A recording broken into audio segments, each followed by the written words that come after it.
nós estamos bezig te promote nos evento que nós temos dia 5 de junho, aqui na mês, na Aricoc, nos Full Moon Walk. E nós queremos invitar o pueblo para participar junto conosco.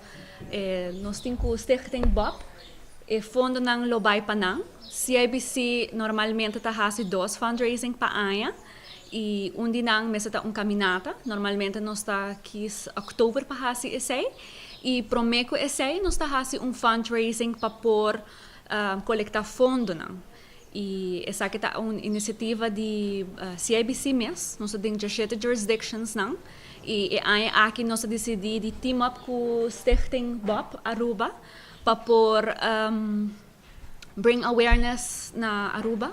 5 borstkanker é de 2 malesa de câncer e fundo não trabalha 100% para não.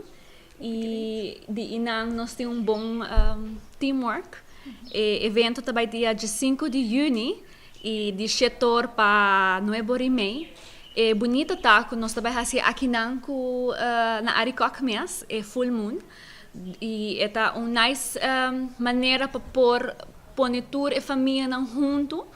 E nós temos natureza, algo super espetacular. Nós está focus riba manter-nos natureza em perspectiva. Então, junto com essa aqui também, nós está encourage para toda a gente trazer na água de butter, onde nós lo llenele. Nos fundação agora aqui está hopi feliz com o teamwork que tem e o evento que está organizado para nós dia 5 de junho aqui.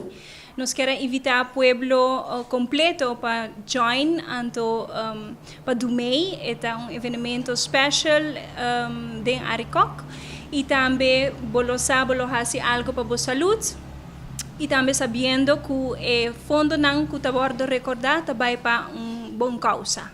E fundo não aqui Fundação Bob Aruba Mister DJ para equipo não para nossa aparatura update de essa aqui para nós poder fazer bom serviço para a gente mulher de Aruba.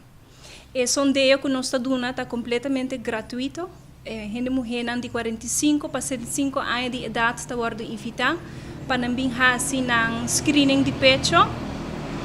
Lastimamente, de cada 8 mulheres tem problema no pecho de na vida, que é importante o trabalho que o Stichting Bob Aruba faz para detectar problema no pecho no tempo.